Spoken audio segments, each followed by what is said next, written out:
They say history is written by kings, but this story was written by travelers, dreamers, and the endless road itself.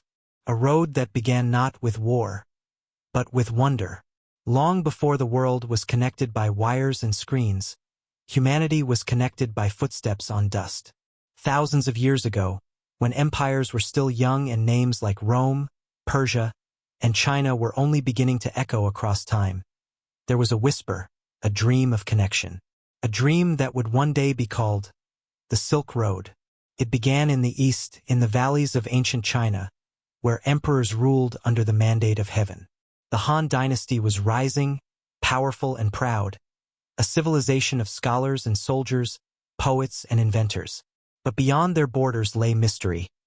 Deserts that stretched to infinity, mountains that touched the clouds, lands where no Chinese foot had ever stepped. And yet, curiosity burns brighter than fear. Emperor Wu of Han, a ruler of vision, decided to look beyond his empire's edge. He sent one man, Zhang Qian, a soldier-turned-explorer, to find the kingdoms of the West. Zhang Qian's journey was not one of glory, but of hardship. Captured, imprisoned, escaping again and again, his mission seemed doomed. But he never stopped. Years later, when he finally returned to China, he brought not gold, not jewels, but stories. Stories of mighty lands to the west, of horses faster than any seen before, of civilizations eager to trade. That single act of courage lit the first spark. From that moment, trade began to flow. Silk for horses, jade for gold, porcelain for glass. The road had opened, and history had changed forever. From Xi'an, the capital of the Han, merchants loaded their caravans with shimmering silk, the fabric so fine it seemed woven from moonlight. They crossed the Gansu corridor, a narrow passage between mountain and desert, where every gust of wind whispered of danger. Beyond lay the Taklamakan, the desert of no return. Men who entered it seldom came back. But fortune was a stronger lure than fear, and so they went, carrying China's treasures westward, silk, lacquer, paper, and porcelain, and bringing back gold, glass, ivory, and gems from distant worlds. At the same time, the West was awakening. Rome, mighty and ambitious, had conquered half the known world. Its people were draped in luxury, hungry for the exotic, for the rare. And when the first rolls of Chinese silk reached Roman markets, the empire went mad for it. Roman senators complained that silk was ruining their morals. Too sheer, too seductive, too expensive. But desire is stronger than reason. Silk became the symbol of status, of power, of empire itself. Between China and Rome lay 1,000 worlds: Persia, Bactria, Parthia, Sogdia. Names now forgotten, but once burning bright like stars. Each kingdom thrived as a link in the great chain of trade.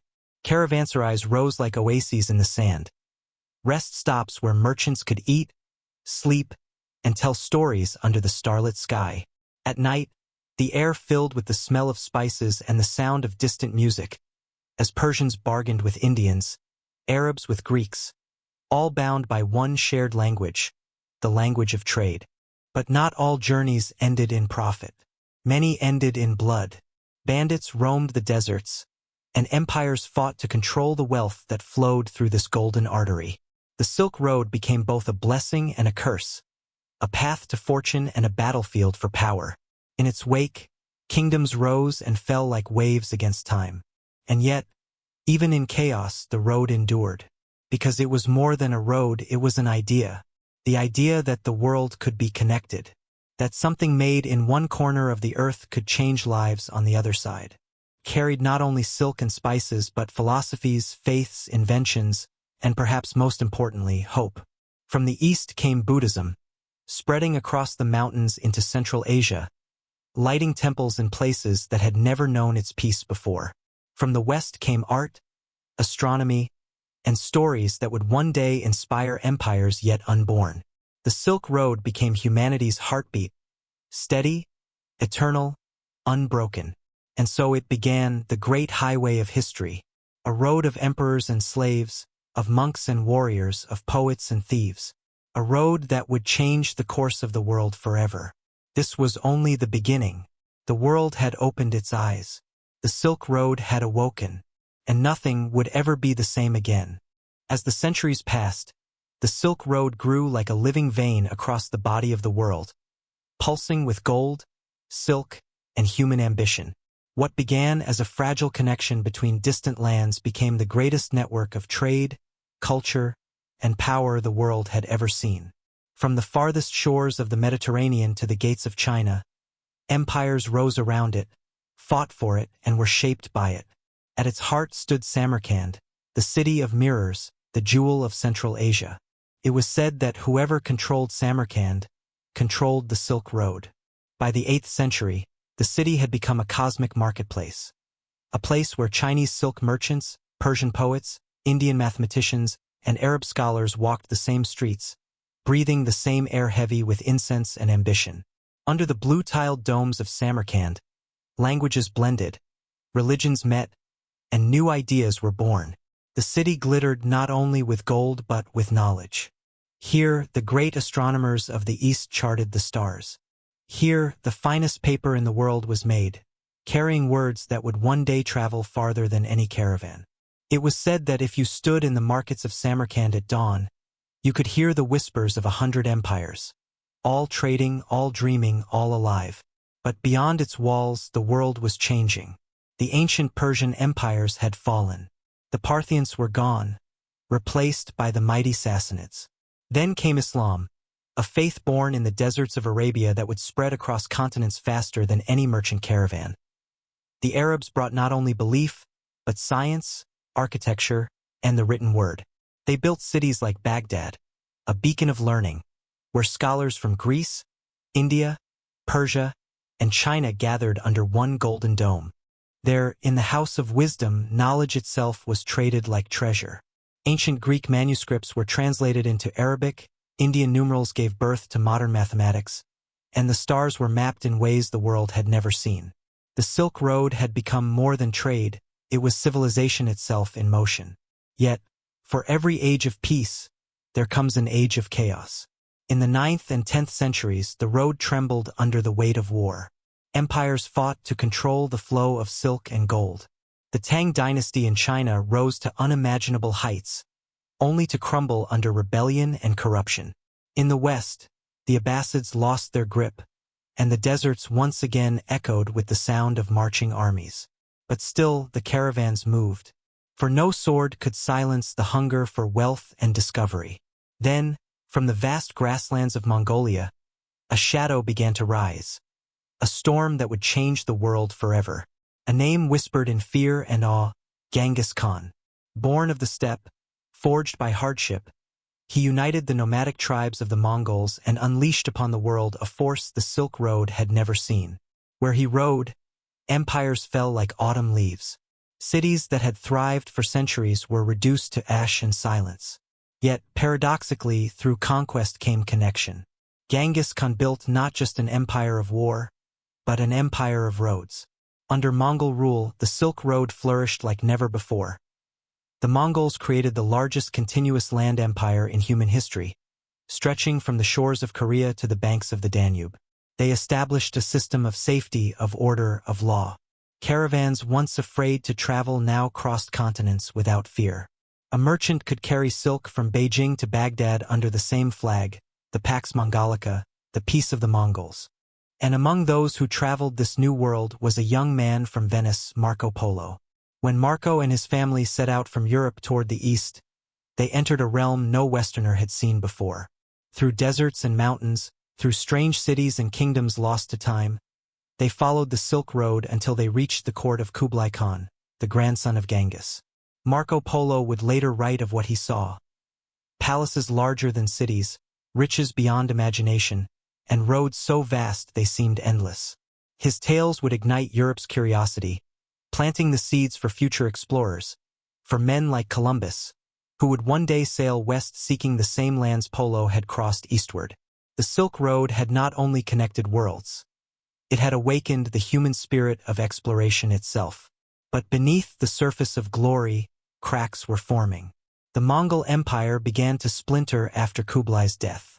Local rulers rose again, greed returned, and the peace that once kept the roads safe began to fade.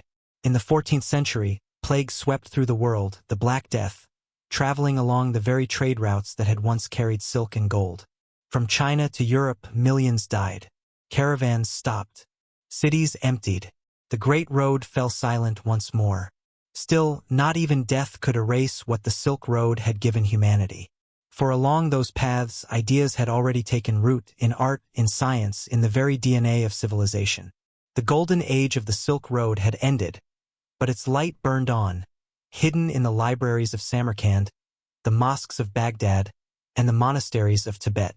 And somewhere, in the ruins of forgotten caravanserais, under the drifting sand, lay the bones of merchants who had once dreamed of eternity. They had died long ago, but their dream, the dream of connection, would never die. The road that once echoed with the footsteps of merchants, monks, and kings began to grow quiet. The world had changed. New routes had opened across oceans, carried by sails instead of sand. The Silk Road, once the heart of the world, began to fade from memory. In the West, ships left the ports of Portugal and Spain, carrying silk and spices across the sea, bypassing the long and perilous overland routes. The caravans that had once stretched from horizon to horizon now vanished, swallowed by the silence of forgotten deserts. Samarkand, Bokhara, Merv, cities that had once dazzled the world with their brilliance, fell into ruin. Their domes cracked, their markets emptied, their names whispered only in the wind. The Mongol Empire was gone. The Abbasids were gone.